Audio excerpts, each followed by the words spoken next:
All right, well, welcome to the Sports Guys. Tonight we have a very special episode. We are 1 year later after we did our first college lacrosse preview show. It was actually our third episode as a podcast, and we really didn't know what we were doing, but we were just having fun doing it. A year later, we do our second season of a college lacrosse preview show, and we're real excited to bring it to you guys tonight. How you doing, Robbie? I'm doing really well, thanks. I'm super happy. The week is almost over with all this weird snow. We've gotten to go out with the boys sledding a bunch of times. They're having a blast. It's a really cool experience because living in the South, you don't get this often. It's been years since they were out in the snow, and they're just having a good time. They're at that age, 9 years old. 9-year-old twins are having a blast with each other and kind of letting it loose a little bit. They got some good speed going on those sleds, so it's been fun. I saw the pictures. That was awesome. And they had just gotten some training when you guys did the tubing, so they got a little bit of sledding training. Yeah. So that was good. So Yeah, they're tonight, used to going fast, with the speed, not shocking them anymore. That's cool. so what are your thoughts about this college lacrosse preview show? We did one last year. We had a lot of fun with it. And going into another season, what are your thoughts?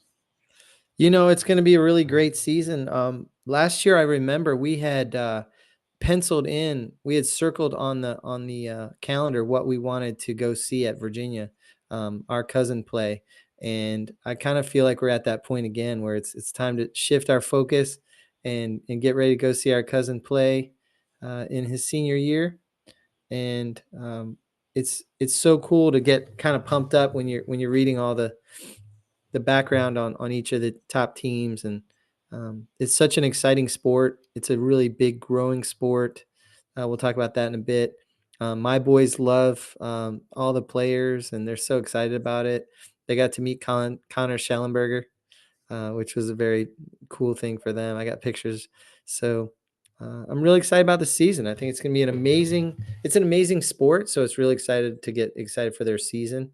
But we're definitely going to be following the league, and we're going to be seeing some games live, and it's just going to be a whole lot of fun. We really love lacrosse, and it means a lot to our family. Our other cousin Jane played at Notre Dame, and her husband played at Notre Dame too. So we're all about lacrosse, and we're real excited for this season to get going. Well, it's going now, but One of the fastest growing sports in America. It is the fastest growing sport at the high school level, which is pretty incredible. There are more high school programs put in than any other sport in the country, which is really exciting for lacrosse because if you think about the way you're going to grow the sport is get the younger people to play it. So you have youth programs, you have high school programs, and that's what's going to feed into college lacrosse. And then, of course, now we have a pro league, which is also growing quite a bit. They've been adding 2 franchises a year for a couple of years now. And, of course, we have a lot of the Cavaliers that left our program last year that went into the pros, and it's been fun to watch their progress too. So, sure. But this sport is growing. We'll talk a little bit towards the end of the program about the sport has actually been added to the 2028 Olympics, which is really exciting. So there's going to actually be Olympic competition. And the college sport continues to grow. I mean, ESPN is just committed to twice the games this year. So literally every weekend you turn on ESPN and ESPN2 and ACC Network, you're going to see college lacrosse all weekend long. So that tells me the sport's really arrived when it comes to being a TV product. Love it. I saw a really interesting interview with Wayne Gretzky, and he was talking about how growing up, he was playing the second most popular sport in Canada.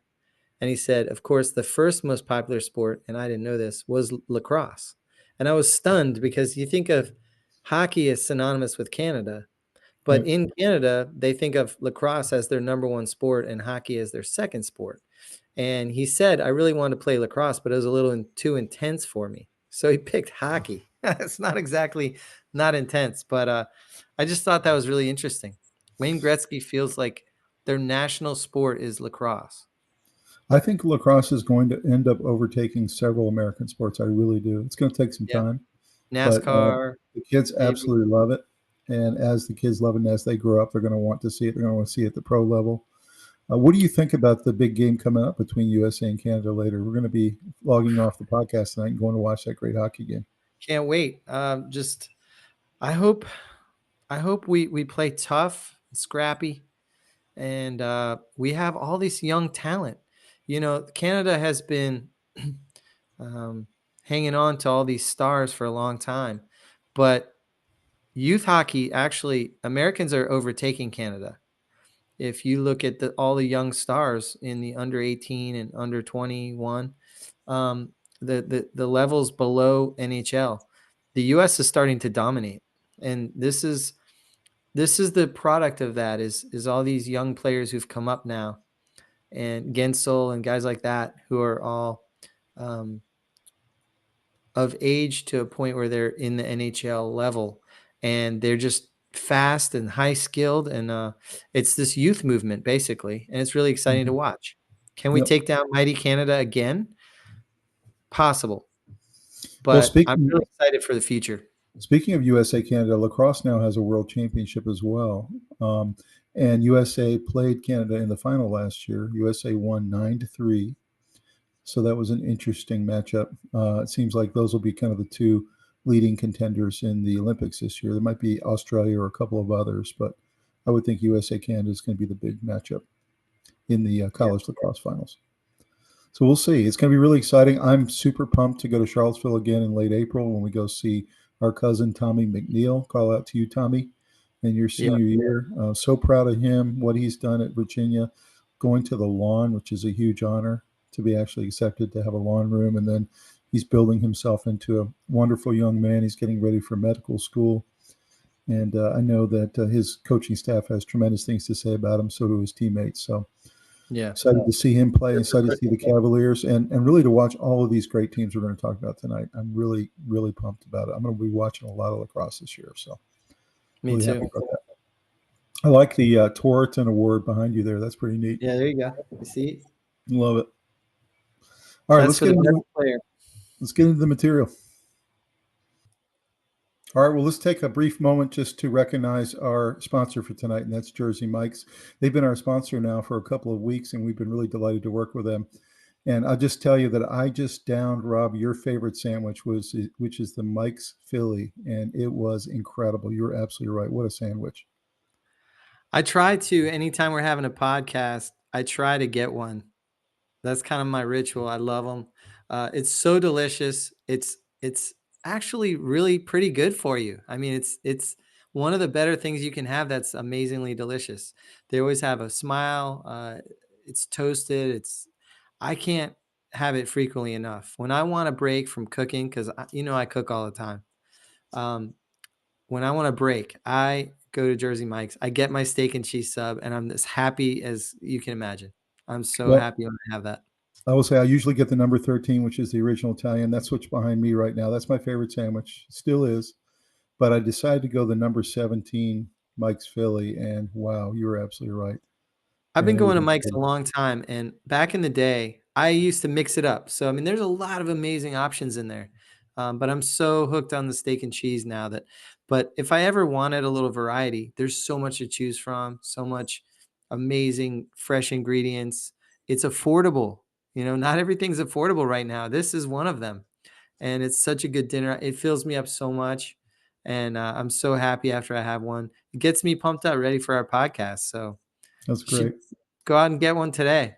All you guys go get one. Go to jerseymikes.com or you can do DoorDash. You can do the Jersey Mike's app. There's a lot of different ways to order it, or just go to your local store and get one tonight. Mm-hmm. So thank you, Jersey Mike's. All right, so Robbie, can you believe it? This is our episode 50. Our first lacrosse episode was episode 3, so we've come a long way in a year. 47 episodes ago. I know. And so you can see there on the top is the number 1 Virginia player. He's one of the Tewaaraton finalists preseason-wise, and that's Mullen. Really fantastic player. He showed a lot of promise last year as a freshman, but really he's taking over the Connor Schellenberger role this year. He's going to be the big playmaker and goal scorer for Virginia. And then you see the other 4 guys who are tapped to possibly win the Tewaaraton down below there.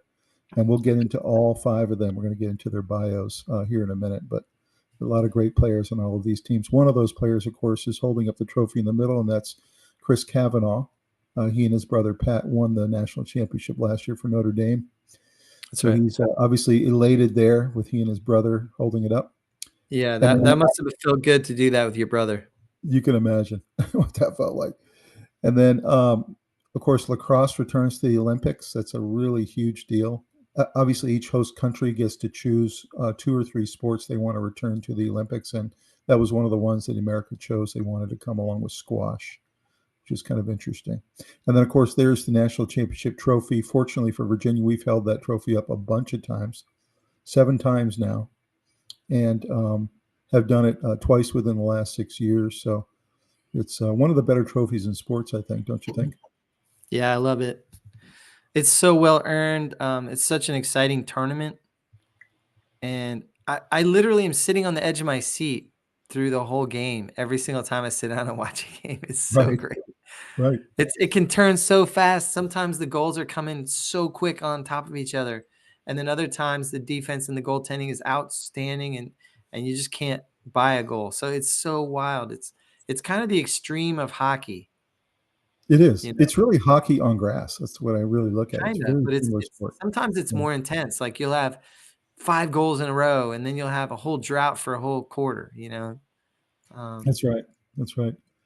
I would It's also mention so USA cool. Lacrosse is a whole new program now that's been put together for the Olympics, and USA Lacrosse also has been competing at the World Championships. And of course, USA is the best in the world right now. We'll see if other teams are able to catch up, but that USA Lacrosse organization is really well funded and doing a great job as well. Mm-hmm. So let's take a look at the history of the sport. We didn't cover this last year, but I did want to kind of get into this a little bit. See some epic pictures there of what it looked like when the American Indians were playing this sport, which they invented. Mm-hmm. Lacrosse had its origins as a tribal game played by the Eastern Woodlands Native Indians and by some Plains Indian tribes that are now in the United States and in Canada. The game was extensively modified by European settlers to create its current collegiate and professional form. So the game we're playing now is really a European modification of the original game. And what was interesting back then, there were hundreds of Native American men playing a ball game with sticks. The game began with the ball being tossed into the air and the 2 sides rushing to catch it together. And because of the large number of players involved, these games generally tended to involve a huge mob of players swarming the ball and slowly moving across the field, looking a lot more like rugby. It was very physical, lots of pushing and shoving. Passing the ball was thought of as a trick, and it was seen as cowardly to dodge an opponent. So if an opponent was coming to slam you, it was cowardly to try to dodge him. You essentially were supposed to just take it. That's wild. Yeah. And so lacrosse is now a popular sport played in all modern countries of the world. All over Europe now they're playing it in high schools.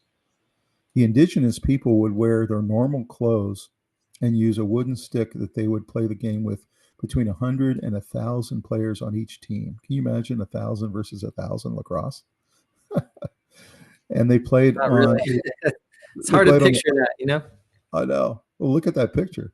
They played on a 1 to 2 kilometer field with a goal coming very rarely. And they were saying that from some of the documents they found that a lot of the games they were sketching out were like 1 to 0, 2 to 1.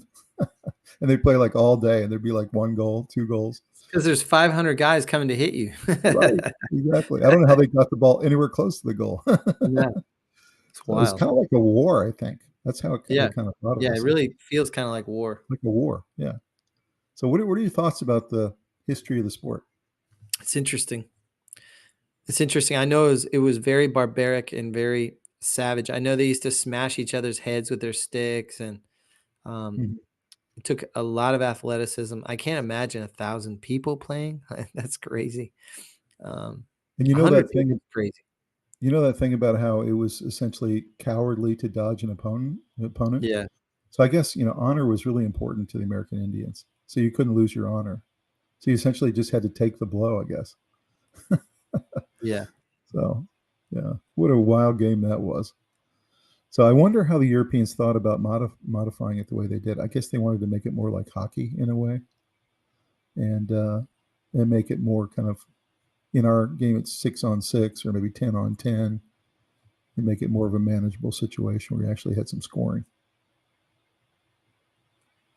So Yeah. anyway, Yeah, interesting. I know they took a look at it and said, how can we get this sort of into a more controlled environment and still have the essence of it, which is tremendous hitting, very physical game, speed, power, agility, athleticism. There's like a spirit to the game that goes along with it. And I think they captured that pretty well in making it more Europeanized. What's interesting is lacrosse is now the fastest growing sport in Australia and New Zealand. So both those countries have really taken to it. All the youth are playing it. I could see that. So, yeah. So I can see this sport really growing now. It's really spreading. Yeah. So let's take a look at last year's Final Four. Notre Dame took on Denver. Denver was the surprise team, even though they went into the tournament as the number 5 seed. They ended up going all the way to the Final Four and played Notre Dame and got pretty handily beaten. But it was just impressive that they got to their first Final Four. It was pretty cool to see.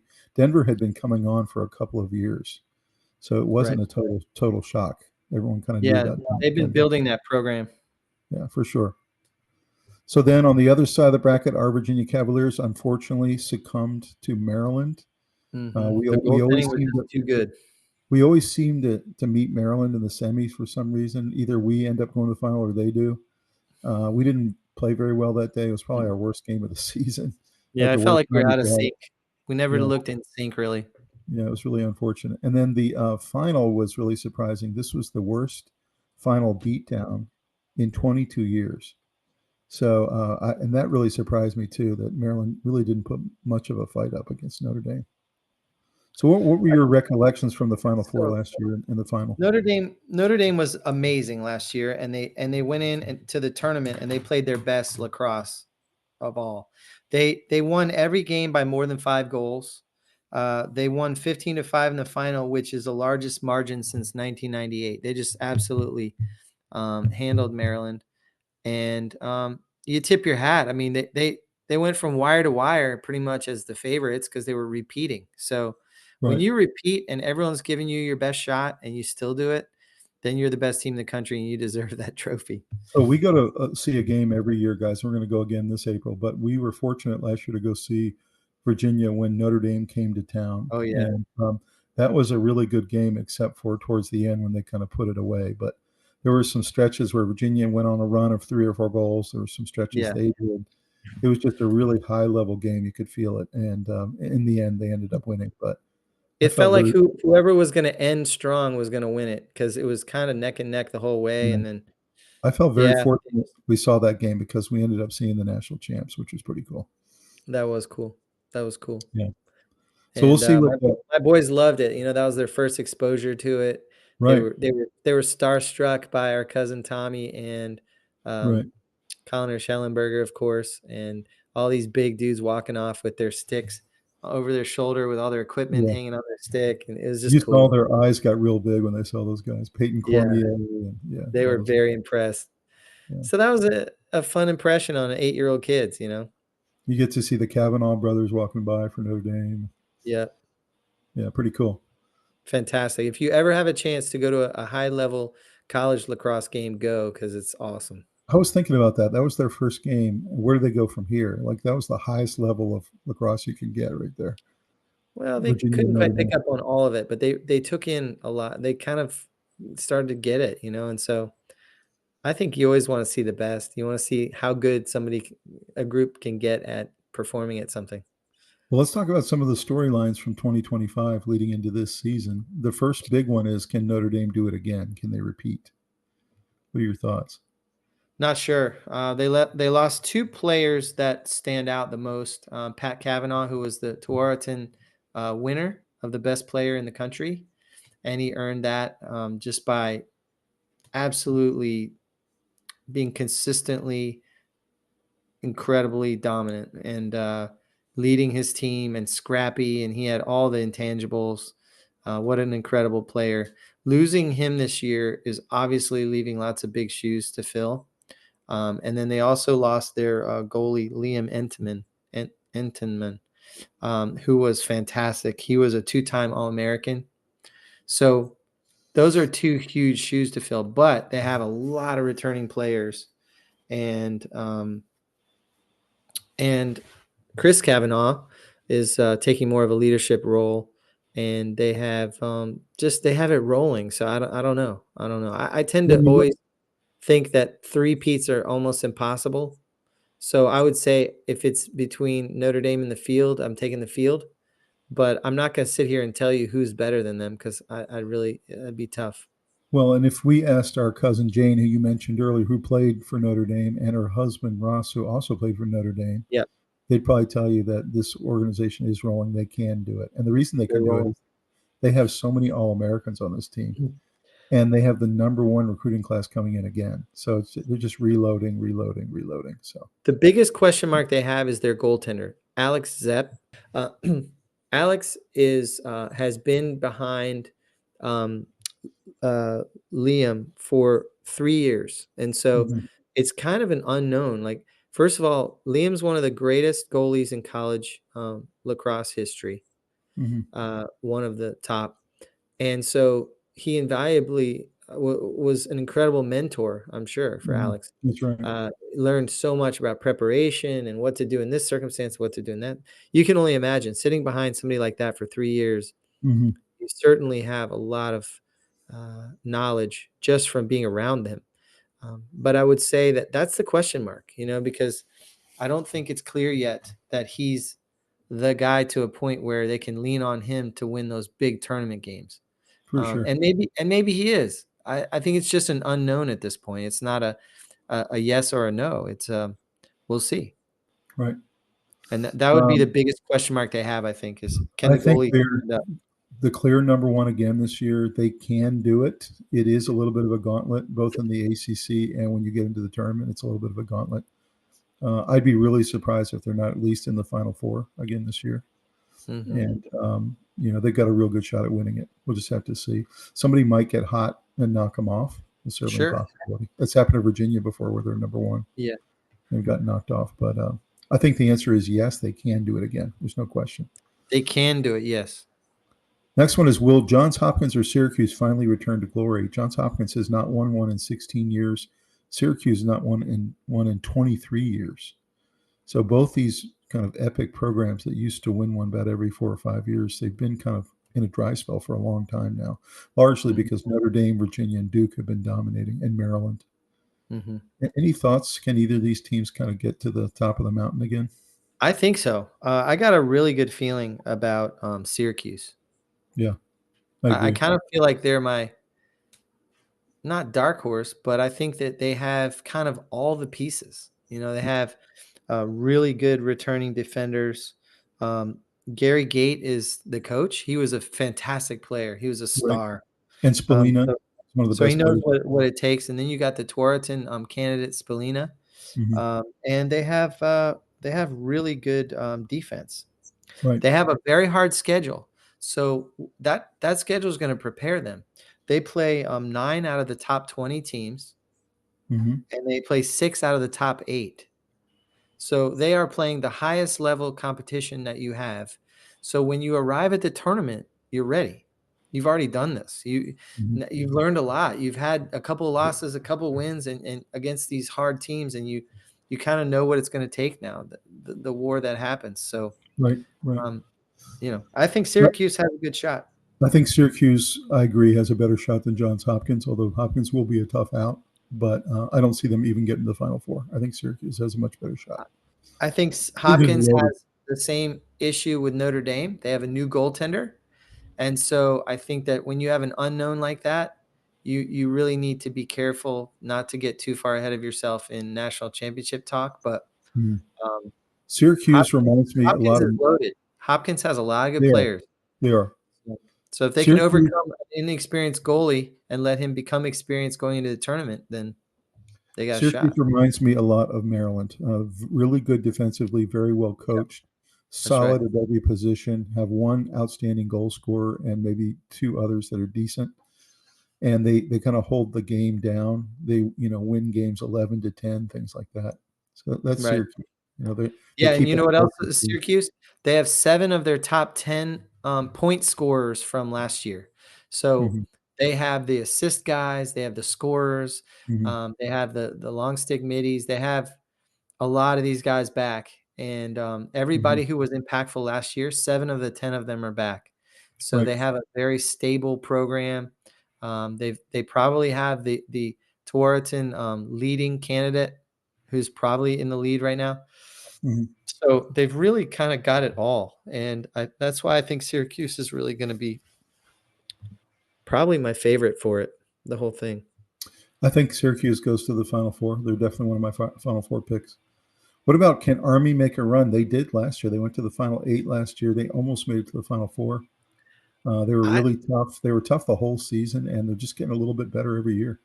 Army was a funny one because I predicted it, Good. that they were gonna super You achieve. you said it in And that episode. You said you thought Army would be yeah, one of the dark horses. Yeah. yeah, and they sure did that. And you know what's amazing about them? Their coach, Joe Aberci. This guy recruited 22 guys 4 years ago, and they're all still on the team Mhm. 4 years later. Says a lot about his program. His program is rolling, and these guys are only getting better and better as a group. I don't know what he does next year when all these guys graduate, but for now, you have all this experience coming back. They were incredible last year. They were tough. I mean, you don't want to take on Army, do you? I mean, like, No, no, they're one of they're those gonna be teams that so tough. upset They're anybody. never gonna quit, you know? That's right. Yeah. So they No, have all this experience, and just that's a really nice team to watch. I like they Army. were one of your dark horses last year. They're one of my Yeah, dark horses this year. I just think they're getting better and better and better. That program's yeah, excellent. yeah. So next one is, there's 4 preseason top 4 teams: Notre Dame, Syracuse, Cornell, and Princeton. And one of the big predictions that came out of lacrosse.com, they did a big poll, and the number one ranked thing was that these 4 preseason top 4 teams will actually make it to the Final Four, which actually doesn't happen very often.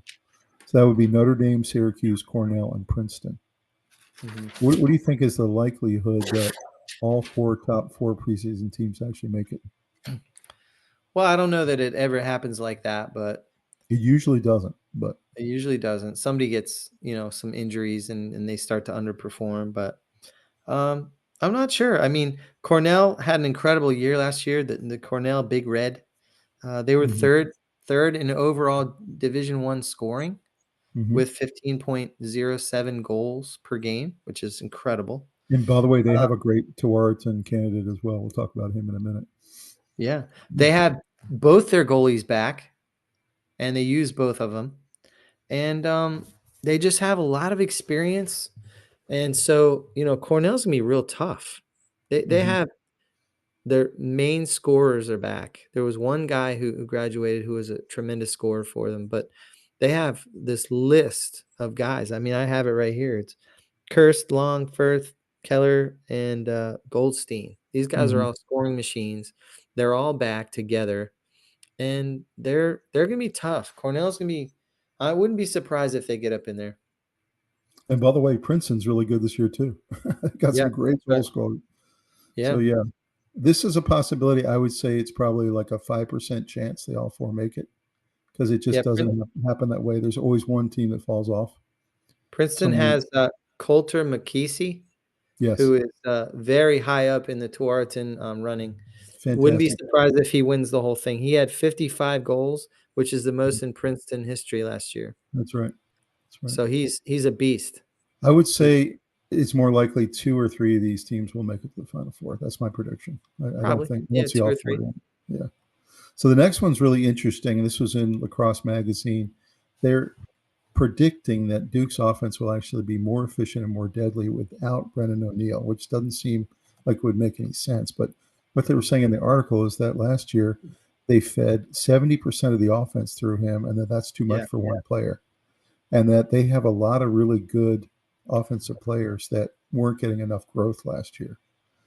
And that that's probably right. without Brennan, they're going to run it through 4 or 5 guys, and they'll be much more spread out and be much more deep. Do you think that's a possibility? They might be more Yeah, efficient actually with more players involved? yes. They can get you from more spots on the field, with more lines and different configurations. I think it would be harder to defend when you're not playing against one guy that you have to really And it's not a Very rip different. on him. This is the same thing like if No. in basketball you're running too much through one guy, too much of Yeah. the offense. Yeah, you become too kind of easy to stop. If you put multiple resources on a person, you're gonna slow them down a lot, and you're gonna take the ball away more frequently. And by the way, we at Virginia really respect Brendan O'Neill, and we're really glad he graduated because Yeah. it was just what a player he was. It was wild because I Yeah. always felt like Connor Schellenberger was the best player in the country. But then I'd watch Brendan O'Neill, and I always was thinking, I'm not so sure. He might be the best player in the country. Right. And the fact that he won that is not a surprise.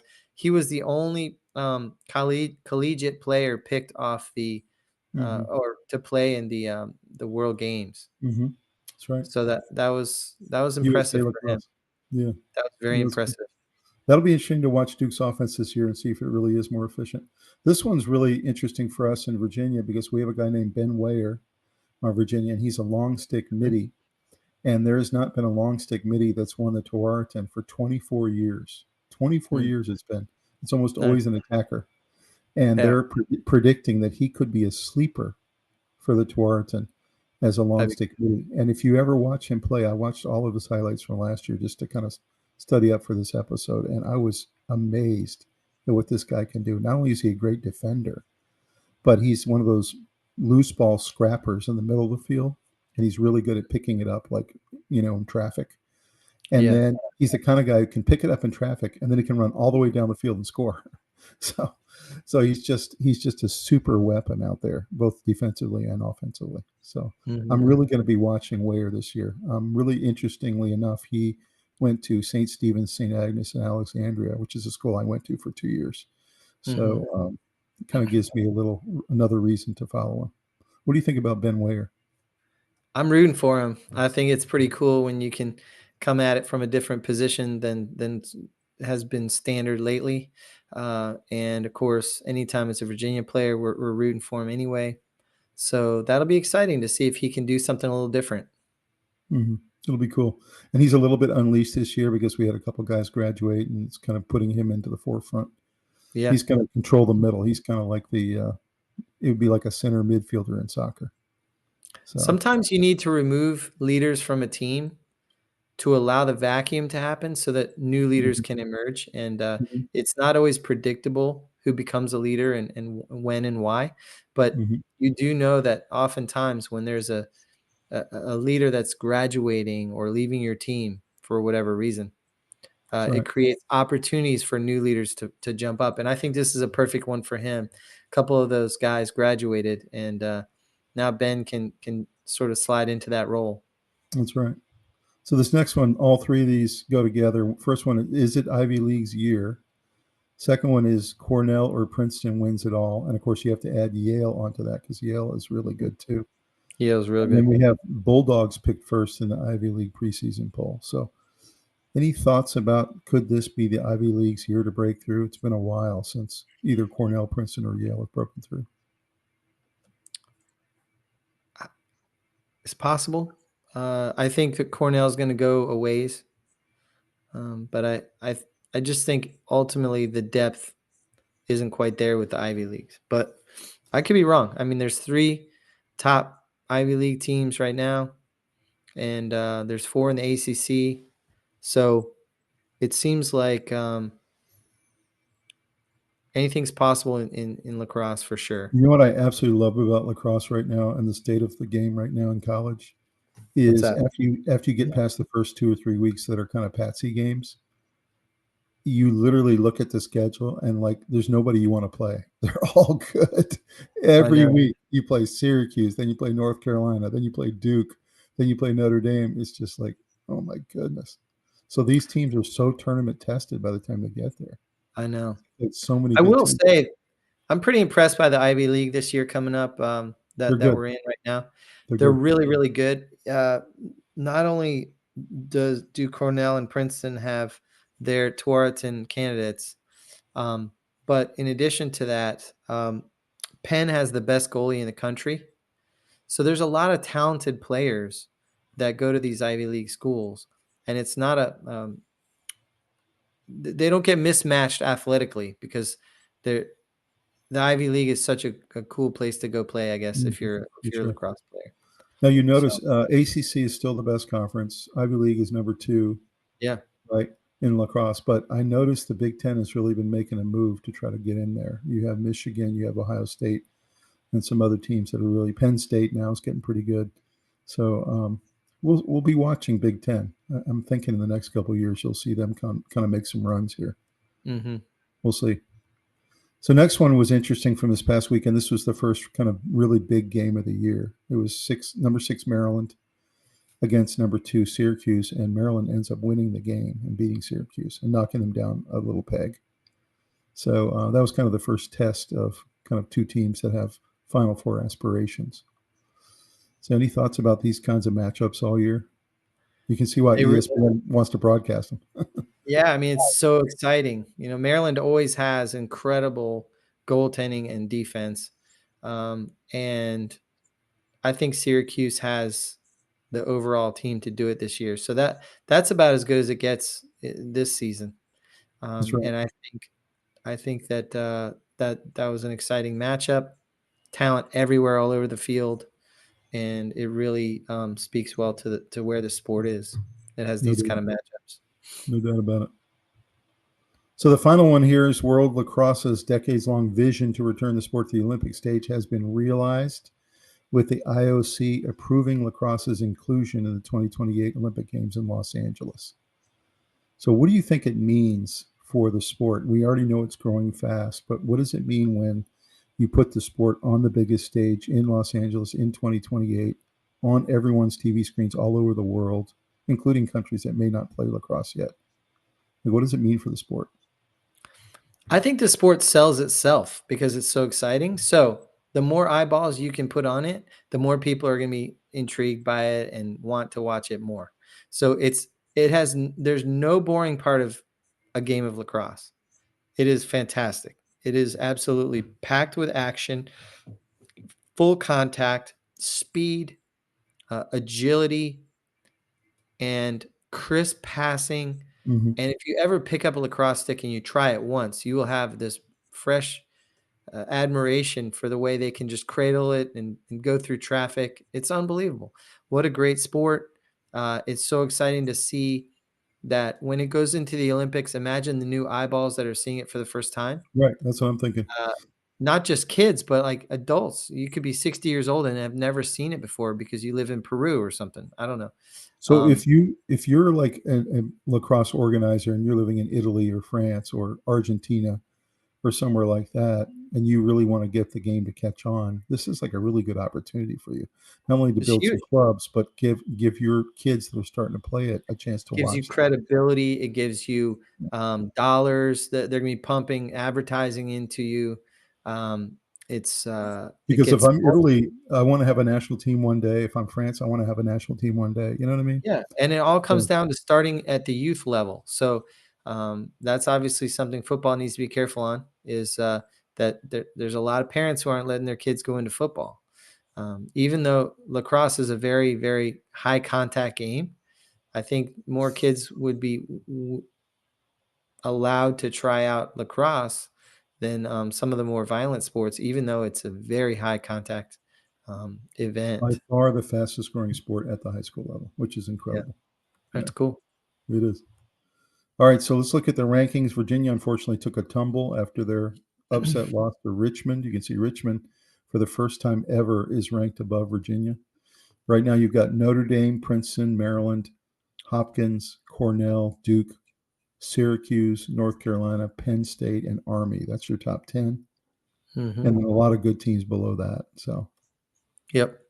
Thoughts about this lineup right now? It's really early. Obviously, Virginia's going to work their way back up. Very early. You have some very young goaltenders out there who are just getting their feet under them, and a lot of experienced players coming back. So I think over a season, things shake out more along the lines of pure talent. But at this point, experience really matters versus, those freshman kids or second year who didn't play, second year redshirt kids or whatever. Their eyes are probably this big in their helmet, and they're still really kind of getting used to the speed and all that. But You know, a program that used to be really good in the 80s and 90s but fell off for a while, but it's starting to make its way back up now is Georgetown. I'm really happy to see them up there Yeah. again. Yeah, that's a good program. And then Penn State has been every year getting a little better, a little better, a little better. Yep. So really cool to see there. So let's look at our preseason All-Americans. On the first team, you've got Chris Kavanaugh leading the way with C.J. Kirst of Cornell, Joey Spallina, Andrew McDorney of Duke, Evan Plunkett with Army, Mikey Weishar of Towson, Will Lynch, Notre Dame, Ben Ramsey of Notre Dame, Casey Wilson, Denver, Will Donovan of Notre Dame, Jimmy Freehall of Denver, Brendan Lavelle of Penn, and then Scott Smith with Johns Hopkins. You'll notice a trend here. You got a bunch of Notre Dame on the first team All-Americans. 4 of them. Yep, they're loaded. So this is why I think they can do it again. Yeah, for sure. For sure. They got the talent. Any thoughts about the first team? It's just so hard to repeat when everyone's giving you their best shot. That's right. Yeah, I think this is great. I think a lot of these are the Tewaaraton guys, and these are the top teams. So it's logical that they would choose these programs. It is startling how many Notre Dame players there are in the first team, but yeah, it's exciting. Yeah. You know, you notice Penn sneaking in there. You got Denver has 2 of them. Towson has a guy, which is kind of cool to see, and Army has a guy. And Penn's got that goalie, and then they also have this Brendan Lavelle. So those top 3 guys are Tewaaraton candidates, as we'll see here in a little bit. On the second team, we got Sam King of Harvard, Coulter McKeesey, who you mentioned earlier from Princeton, really amazing player, is one of the Tewaaraton preseason finalists. McCabe Mullen from Virginia, who's our best scorer. Matt Trainer from Penn State, Griffin Schutz from Virginia, Michael Leo, Syracuse, Will Coletti from Army, Noah Chismer from Virginia is a really great player, Aiden McGuire from Duke, Ben Waymer, who we mentioned earlier, he's the long stick midi who we're going to be watching all year, from Virginia. On defense, you got Billy Dwan from Syracuse, Sean Light from Notre Dame, and Ty Banks from Georgetown. What do you think about this second team lineup? It's about as strong as the first. You got some Tewaaraton guys. Good players. It looks like the draft order, maybe. It does. How many of these guys you think are actually going to go to the pro level? Probably most, right? I mean, 2/3, maybe 2/3. Yeah, I would think most of them end up in box lacrosse one day. It's a great lineup. I'm really excited about this season. Yeah. So these are the finalists for Tewaaraton preseason. Chris Kavanaugh is the number 1 ranked guy, of course. Having lost his brother, he's now the leader of that team. Try to repeat. Joey Spallina, the guy you mentioned earlier, and you think Syracuse is really one of the dark horses to win the whole thing. Yeah, I think so. So we'll be watching them all year. C.J. Kirst from Cornell had a fantastic year last year. He was All-American and comes back this year as the senior captain for Cornell. I really think they've got a great shot at least getting to the Final Four. McCabe Mullen for Virginia, of course, number 9. And then Coulter McKeesey from Princeton, who's the lefty. And they said he is, of all these 5 guys, the biggest sniper. A lot of his goals are from way out. I was watching some of his highlights. I couldn't believe how far out he shoots from. It's crazy. Yeah, he's the highest scorer in Princeton history. Yeah. Yeah. So any thoughts about these 5? I mean, that's about as good as it gets. And who do you think? I mean, I love these guys. They're all so good. Me too. I'm really going to have a lot of fun watching all 5 of them this year. Oh, yeah. Who do you think is going to win it? Spallina. You do? Reason? Because I think Notre Dame is going to get beaten somewhere.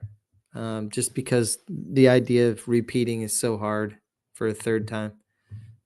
I think that he's got an amazing supporting cast, which is part of the award is the winning. So I just think it's their time. I think CJ. I think either Joey or CJ are going to win it. I could see CJ sneaking in there if Cornell has one of those epic years where they go to the final or something. Those two guys are fantastic. I think McCabe is a sophomore. He's still maybe a year away, but he's going to be in contention for a long time. Yeah. I think he may win it one day, but I'm not sure it'll be He's this year. so young still. He'd probably Yeah. just turned 19, I would imagine. Yeah, he's a sophomore. I see him winning it Yeah. maybe next year or the year after. So Next year he's going to start making his moves, and then yeah, next year so. and senior year, he should be ready to I'm do it. watching Joey and CJ. Those are my two candidates. Obviously, I'd love for McCabe to win it, but all right, let's look at Notre Dame lacrosse. Of course, they're the champs. You can see some of the scores they're rolling up early in the season, 24-6. They're just crushing people. Chris Kavanaugh, Jake Taylor, Brady, and Jeffrey, two returning guys. And you saw all the different guys they've got on the All-American preseason list. They have the reigning tournament most outstanding player, which was Chris Kavanaugh last year, and he's back. They're considering him as the second best player this year and has back-to-back titles to his name, which is a huge thing. Leads this incredible Irish attack, which is just going to be relentless this year. So Yeah. any thoughts about Notre Dame? Like, what are their weaknesses? I guess you said goalie, maybe? Well, no, I'm not even saying goalie. I'm saying it might be. Like, it's kind of an unknown. They had this guy on the bench the whole time, and you don't know what you got. They're just finding it out now. He might be better than the other guy, but most likely they'll have a little drop off in goaltending, and that might just be enough in those really big games. A couple easy ones go in, and the whole thing starts to unravel. And then, of course, they have the number one recruit in the country coming in, 5-star freshman Brady Picorni. So, I mean, the rich get richer. They have this kid coming in who's just fantastic. I'm sure he'll be a great Notre Dame player for 4 years. No, yeah. So, yeah, I think they definitely have the shot to repeat. Just a solid team up and down. And like you said, we'll be watching the goalie, see how he does. He might be amazing. I don't know. I just know that he's at the question mark at this time. That's right. At the beginning here, he's the question mark. If he proves himself, that team's going to be real hard to beat. Let's talk about Princeton lacrosse. They've got Coulter McKeesey, we just mentioned, as a preseason finalist, Nate Kabiri and Colin Burns. They have a really good coaching staff, one of the more solid. They have an excellent goalkeeper, excellent goalie, and they have one of the best scorers in NCAA history in McKeesey, who's only 40 away from setting the program's all-time goals mark. I'm sure he's going to hit that unless he gets hurt. So what are your thoughts about the Princeton Tigers? I think you absolutely nailed it. The talent level in all their different areas of the team are strong. Good goaltending, incredible scoring leader, and they just have this is one of their real shots. They're going to be better this year. They're going to be real contenders. Yeah, and in terms of the Ivy League, I mean, there are not that many sports that they excel in, but the one sport they do excel in the Ivy League is lacrosse. And it's something they take very seriously and always have. And crew and lacrosse. Crew, yeah. This is a sport that these teams and these programs really kind of are like their number one sport. So I think they're going to be really solid. They've got a very good shot of going deep in the tournament. We'll just have to see. I'll be watching carefully. Number 3, Maryland lacrosse. This is the team, for some reason, Virginia always runs into in the Final Four. They're just absolutely loaded, and they have all kinds of transfers coming in, and they have 5-star recruits coming in. They've got Eric Spanos and Brady Erksa and Daniel Cavalier all coming back from last year, all of them with over 60 points or more. Defensively, they are completely solid, may have the best defense in the country. I mentioned earlier to you that Syracuse reminds me a lot of Maryland because they also have a really good defense. They're probably the best two defenses in the country, Maryland and Syracuse. Probably the two best teams in the country. And then they have Logan McNaney coming back for his 6th season in goal, which I thought was really surprising. And he was actually the 2022 NCAA tournament most outstanding player. So they're really deep. They're really experienced. They have a lot of seniors. They're really well coached. And they have a lot of new blood coming in that are really good as well. So I mean, I would not be surprised if these guys not only go to the Final Four, but maybe win the whole thing. They've got that kind of capability. What are your thoughts about Maryland? Yeah, I mean, they're always so tough. They are. I feel like they're almost impenetrable at the back. They're just and They're frustrating to play. they're loaded. There's something about Maryland that's a really good draw for the top talent. So and then their coach seems to always put it all together. So they're a tough team to play. Is there any reason they couldn't go all the way? I can't think of a reason. No, they have all the elements. Yeah, they got it all. Yeah, they're really solid. We'll see how it goes. Next one is another Ivy League team we haven't talked much about yet, with Cornell and Princeton getting all the highlights. This is Yale Lacrosse. They've got a lot of good players coming back as well. Their top players: Leo Johnson, Chris Lyons, David Alexander, Connor Gately, and Carson Kuhl. Both Johnson and Lyons are excellent All-American players. Both of them missed last year due to injury, and they're both back. So it'll be interesting to see what they can bring to the table with their scoring. The Bulldogs were picked preseason to win the Ivy Leagues over Cornell and Princeton, which was really surprising because both those teams have a chance. So I really look at it like a three-team race in the Ivy Leagues. What are your thoughts about Yale? Well, I think they are extremely talented. They might sneak up on some people. They got these guys back from injury, and they might gel perfectly. So they got a good shot at making some noise. They are now ranked in the top 3 for offensive attack units. So I think they're going to score a lot of goals.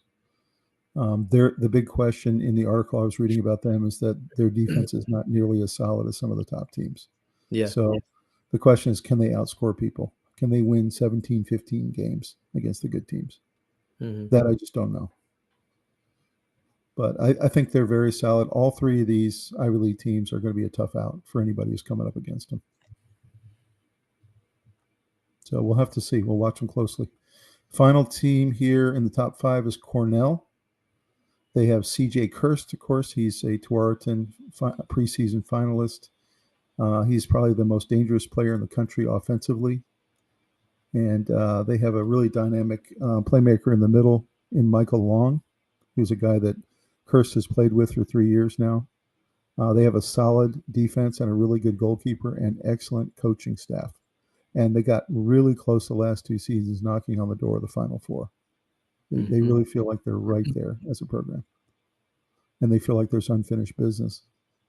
So what are your thoughts on Cornell and the Big Red? Kirst is real impressive. I think they got it rolling. I think they've got a legitimate shot at getting into the last group. And anytime you have a player like that, as long as you're not overfeeding him and having too much predictability for a defense to stop you, I think you need your guys to step up around him, and that'll allow him to shine. But I think that this team has some serious potential to do some damage and to go a long way. Don't you feel like they're one of those teams that 2 years in a row they came up short of what their real goal was, and that they got a little bit of a chip on their shoulder? That's what they feel like to me. They're a little angry, maybe. A little angry. Yep. They didn't fulfill what they thought they could do last year or the year before, and they just feel like there's unfinished business. I don't know. I don't know if you really want to play these guys right now. No. I never want to play a team that has probably the best player in the country on it. Yeah. Right. Not excited about trying to defend that. No. I think these guys, I think they're going to the Final Four. I really believe it. They're that good this year. So let's talk about Virginia, our team. Couple great photos there. You see McKay Millen, you see Schutz, you see our cousin Tommy McNeil, number 21, and you see the long stick midi that we were highlighting earlier, who really has a real good shot at maybe doing something this year. This is a team that reached the Final Four for the 4th time in the last 5 seasons, which is really incredible. It's actually never been done before in the ACC. So UVA's had a really consistent record under this great coaching staff. They did lose, however, Peyton Cormier and Colin Schellenberger, which obviously those are two huge losses for them. It hurts. Yeah. So they're going to have to make up some real scoring and assisting punch with these players we do have Mullen and Schutz, and then we have Truett Sunderland, who's a really great player, Joey Teranazzi, Thomas Menke. Those guys are your attack team. And then we actually had a couple of transfers come in, which is pretty cool. Hackett and Balsamo from Duke. Mm-hmm. And then on defense, we lost Cole Kastner and Mitchell Whalen, but we have Ben Weyer, who's the guy there on the right, number 44. Chismer, who was All-American second team last year. We got Fulton, Schroeder, and Griffin Collegy are your starters. And then we bring back Matt Nunes, who's got a lot of experience now. He's been in a couple tournaments in a row, done really, really well. And then his backup guy is Kyle Morris. And then unlike last year where they couldn't settle on a face-off specialist, they finally have settled on one this year in practice, and that's Anthony Gobriel, who apparently has done really, really well. So I'm very hopeful. That was one of our weaknesses last year, I thought, was our face-offs. I'm hopeful that we can improve that. In lacrosse, that's a terrible thing to have as a weakness. Yeah, exactly. Because it gives extra possessions. What are your thoughts about Virginia this year? How far can they go? I know we had a disappointment against Richmond, but then came back this past weekend and won again. And I think it's going to be a good season. I'm not sure how far this team can go into the playoffs. That remains to be seen, but I'm feeling like Lars Tiffany, I definitely give him my trust in terms of his ability to get these guys to play well together. And I think there's tons of talent on this team, so why not?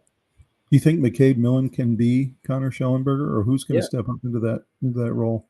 I do think so. He's been, as a freshman, he was, or first year, as we say in Virginia, as a first year, he was all over the place, scoring like crazy.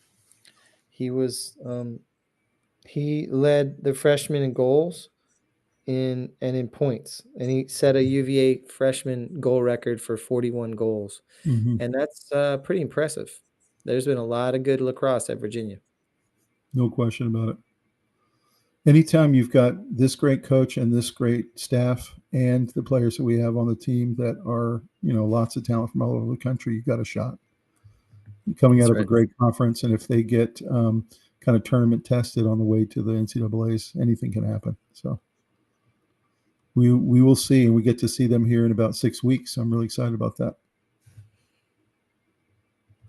So let's look at a couple of the Virginia players we're really going to highlight. The first one is McCabe Mullen, who we mentioned earlier. This is what Lars Tiffany says about him. He said, what a start to a collegiate career. Of course, he was a freshman last year. He blasted through the veneer of first-year hesitancy limitations. He went at everything full throttle. Production we needed was realized. He scored 41 goals along with 25 assists in his first year. That's pretty incredible. Oh, it's unreal. He's 5'10", 175 pounds, comes from Maryland. Thoughts about McCabe Mullen and the season he's going to have? I mean, he's the best freshman that we've seen since Schellenberger. Yeah, no doubt. Just raw talent. He's awesome. Yeah. Raw talent. Really excited to see what his numbers are at the end of the year after his really great freshman campaign. I think he's going to absolutely tear it up this year. I'm excited about it. Yep. Unless he gets hurt, he should. So the next guy is the dark horse for the Tewaaraton long stick midi, one of the two best long stick middies in the country. Ben Weyer, who I talked about earlier. He's 6'3", from Alexandria, Virginia, and that's St. Stephen's St. Agnes School.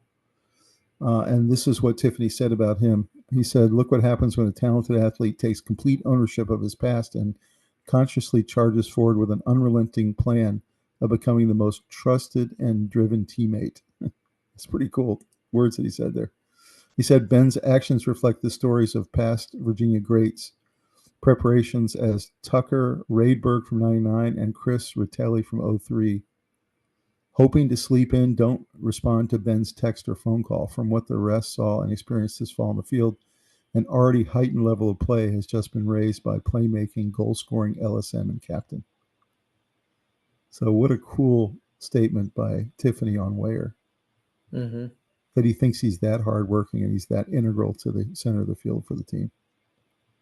So, and he's tall, 6'3", really tall guy down the middle there. So I'm really excited to see what he's going to do as LSM this year. Going to be fun. Mm-hmm. Griffin, we talked about him a little bit earlier. He's also kind of an energizer bunny on this team. There's no questioning the big man's impact on game day. Griffin is an offensive behemoth who garners a tremendous amount of time and attention from our opposition. His patented tank-like power dodges can knock a defender onto their heels and create openings for Griffin and his teammates. He's an asset not only to our offensive end, but Griffin can also be found scrapping for loose balls in the middle of the field. So he's one of those guys that coaches absolutely love. He gets in there and gets his hands dirty, scrappy. Yeah, he's a senior. Mm-hmm. So 6'3" from Connecticut. What are your thoughts about Griffin? I mean, I remember him real clearly last year.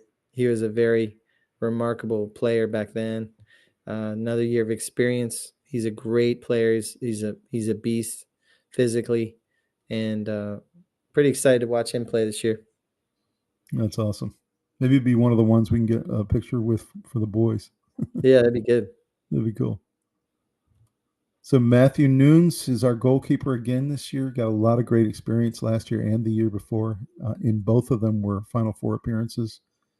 And this is what Tiffany says about him. Our starting goalie of the past 3 seasons returns to his final year, rejuvenated and energized. Matt has owned our crease throughout his tenure here.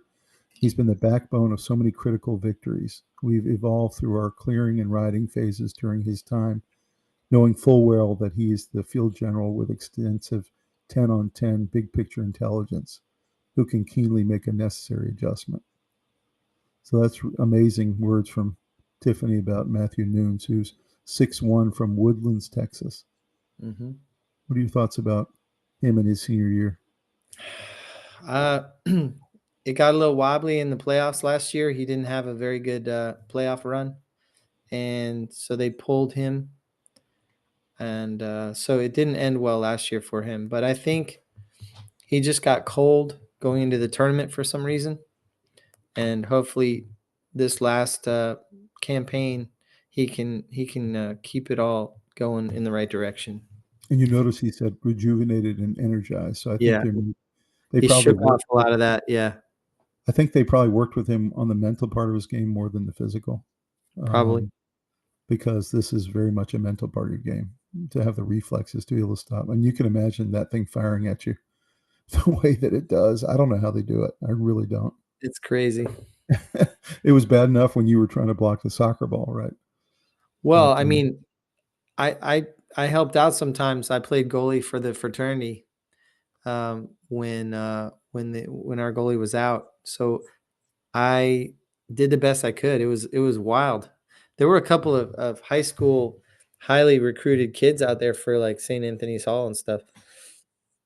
And I saw the ball coming at me pretty fast sometimes. It was crazy. You probably weren't really trained to do that. No, I wasn't. I remember I stopped a penalty shot off my face mask. It went onto the other field. It flew so far. This was pretty exciting to me that we're getting kids from outside of Virginia, outside the East Coast. We're getting this guy from Houston, Texas. Yeah. Houston, Texas. And we're getting a guy from Connecticut. And we're getting a guy from all these different places. Of course, Tommy comes from New Hampshire. So it's it shows you the growth of the game. We're starting to get recruits from all over the country. Really exciting. So our cousin, Tommy McNeil, his senior year.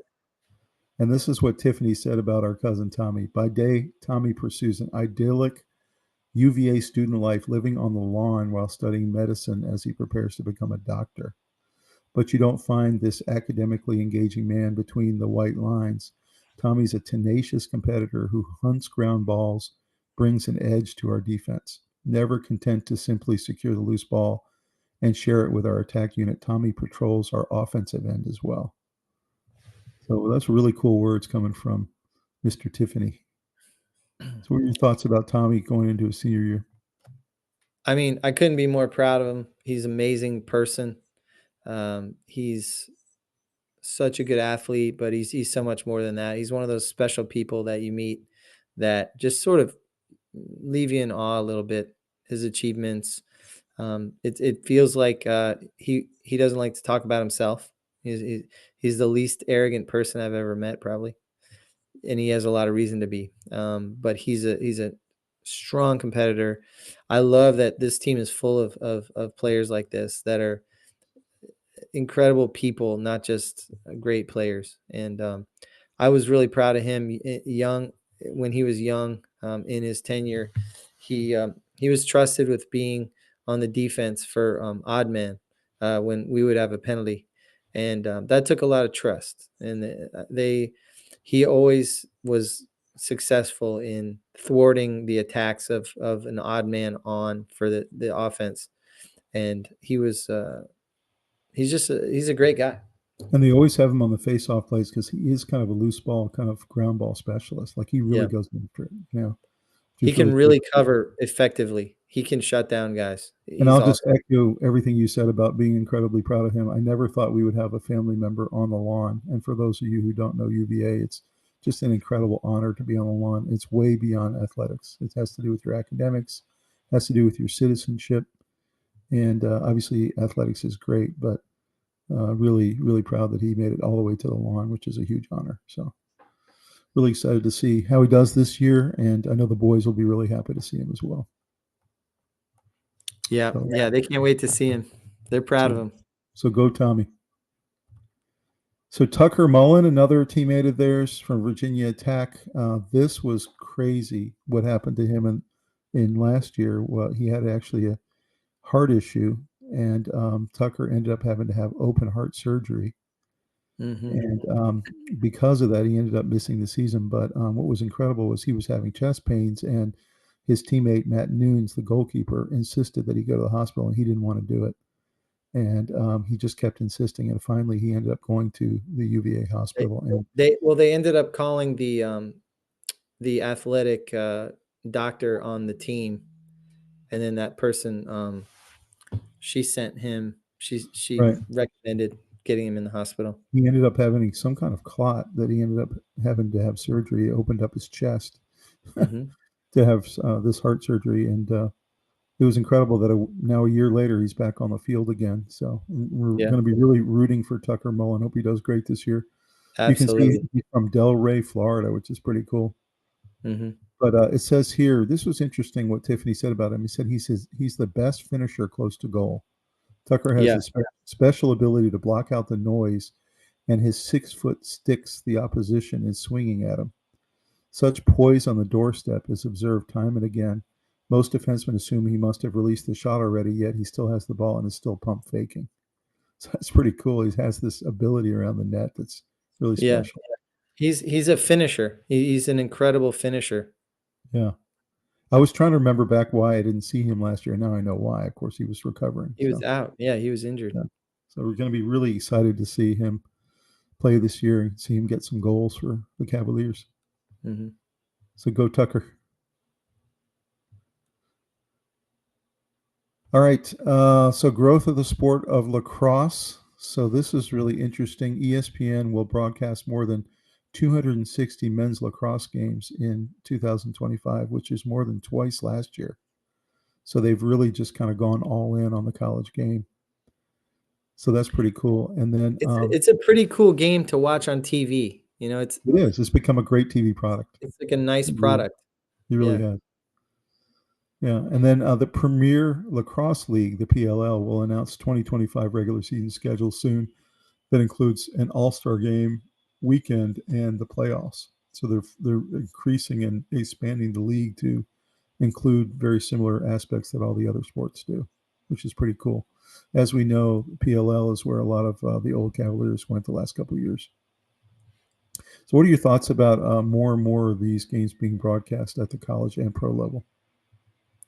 Like I said, I think it's a fantastic TV product, exciting sport. It's fast. And so I'm not surprised that it's growing. You know, it's a logical progression that more and more dollars would get funneled into something that does so well on TV and is, you know, it gets a lot of spectacular athletes. and it always has. Jim Brown played lacrosse at Syracuse, so Very cool. mm-hmm. Yeah, it's pretty cool. They're going to have two versions of lacrosse at the 2028 games. They're going to have the regular version, which is all the national teams playing each other. And then they're going to have a test version of this Olympic sixes game, which is going to be a shorter field and only 6-on-6. And it's a new version of the sport that they're going to be testing out at the Olympics. You're only going to have 4 teams in that bracket. And you can see them here: Boston, New York, Maryland, and Utah. Mm-hmm. And I think what they're trying to do is create a new flavor of the game that's a shorter field and more scoring, very similar to what rugby did with their shorter version of the game. Mm-hmm. What do you think about that? I think it's cool. I'm all for trying different stuff out. Not everything's in its final product. Sometimes you need to tweak it a little. Like basketball tried 3-on-3. All the sports. Yeah, I wasn't a big fan of that, but I didn't mind trying it. I'm all for trying it. Mm-hmm. So in terms of overall growth, lacrosse, the fastest growing sport in U.S. high schools and colleges. The sport's popularity is growing in numbers of schools and players and geographically every single year. And then the sport is planning to double again in the next 5 to 10 years. So I think it's a really good sport for your kid to start playing. That's at the end of the day, that's kind of what gets people into something. That's true. Is if you start it young. You think they're going to hit these numbers? Are they going to double again? I mean, is that where the sport is going? I do, because I think that TV is going to normalize this in people's living rooms, and it's going to become more of an option for kids to go in, and bigger. And you think moms are probably bigger pools of people will be playing it, and you'll have more money going into the sport. And you think moms are probably steering them towards lacrosse and away from football in some cases? Yeah, absolutely. Yeah.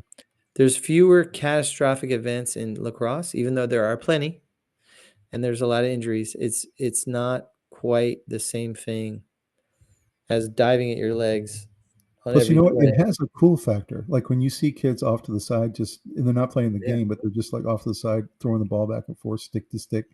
It has a little bit of a cool factor. It really does. Oh, it's a cool sport. Yeah, for sure. All right, so these are going to be our predictions. This is our subscriber challenge this week, guys. The challenge is we want you to drop in the comments down below who is going to go to the Final Four. And Rob and I are about to pick our Final Four as well. And we, of course, will be able to come back at the end of the year and see how close we were. So the first challenger is Notre Dame. Next is Princeton. We got UVA lacrosse. We got Cornell, Maryland, Hopkins, Duke, Denver, Penn State, Syracuse, UNC, Army, and Yale. So those are the teams on the board right now that you get to choose from. So you guys drop us a comment. Out of these teams, who do you think are your Final Four? Who are the 4 that are going to make it to the Final Four? So, Robbie, I'm going to let you go first, man. I'm going to say Syracuse, Notre Dame, Virginia, and Maryland. Wow. Okay. Tell me why. Well, I have a lot of faith in Virginia's coach. They have a lot of good players, and I think they have some depth and they have experience in the goal. Maryland is always good. They always are tough, and they're always flirting with getting into the finals. So I think that they just are so loaded, it's crazy. Notre Dame is loaded as well. They have All-Americans all over the place. They have national championships. They have some swagger, and they belong in there. And then Syracuse, I think, is the sleeper this year. I think they're going to make a lot of noise. So I agree with you. So I've got Notre Dame, Virginia, Cornell, and Syracuse. Those are my 4. Okay. Notre Dame, Virginia, Cornell, and Syracuse. I think this is Cornell's year. In terms of winning the whole thing, do you have a feeling in your 4 who's going to win the whole thing? I just feel Syracuse for some reason. Really? I think so. think Syracuse is going to get it done. I've got Cornell shocking the world. So give me Cornell to win the whole thing. Okay. Yep. So we'll That see. would be We'll a shock. see how we do at the end of the year with our final 4 picks and our final pick, and we'll look for you guys' comments at the end. Well, Robbie, that was a lot of fun running down this great sport with you. Any final thoughts about as we head into the season here? The real big games are coming up.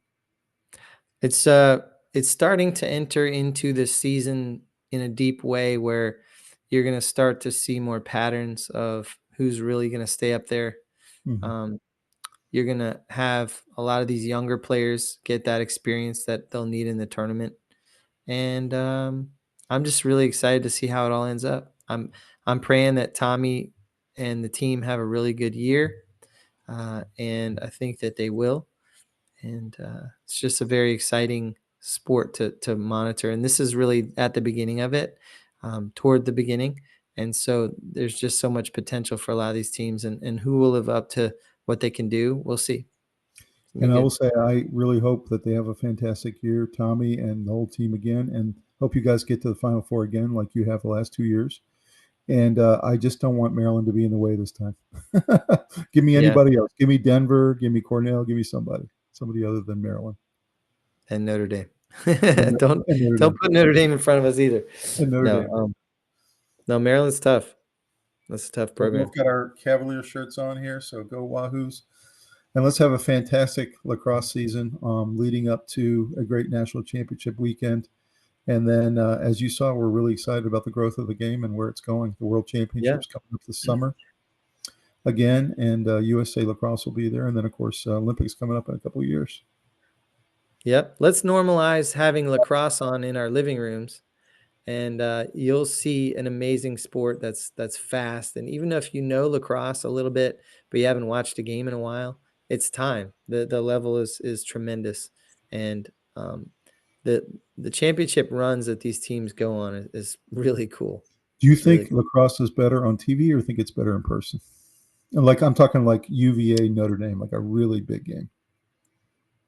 You know, it's amazing live, but it is nice also to get those replays. When sometimes it's really hard to see if the ball made it in top shelf or if it was a little more toward the middle. You know, it's nice to be at home watching it on TV to get that replay.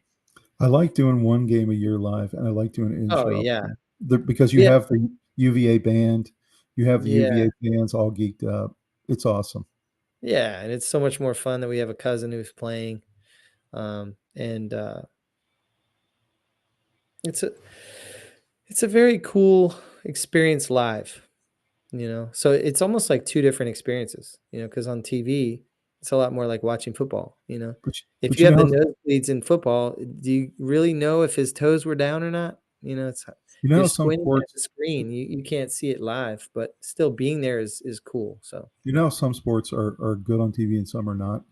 You know, like if you watch highlight or something like that, it's not a good TV experience. But lacrosse is almost made for TV. It's really a fantastic sport. So is hockey. They're just great. I'm not a huge fan of golf on TV. I like going to the tournament. It's fun and it's amazing. And it's more impressive to watch, you know, this tiny little tunnel of people on both sides and then drive it straight down the middle. It's amazing. I would have hit every single person in that tunnel that they form.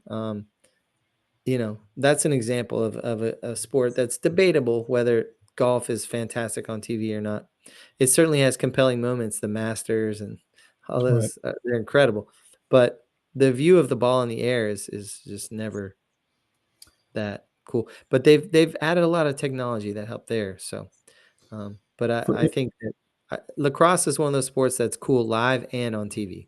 That's so all those people watching tonight, if you haven't checked out a lacrosse game, definitely check it out on ESPN, ESPN2, ACC Network. They're going to be on every single weekend the whole season, which is going to be great. If you get a chance, though, go see a live college game at one of your local colleges. You'll be really surprised how fun it is. And or maybe go see on a Friday or Saturday your local high school play, and you'll get to know the sport that way. So anyway, guys, thank you so much for joining us tonight on the Sports Guyz for our special college lacrosse season preview show. We're really excited about the season, and drop us a comment. Let us know what you thought of the episode, and like this video and subscribe to the channel, and we'll see you guys next time. All right. Thanks so much. Have a great one.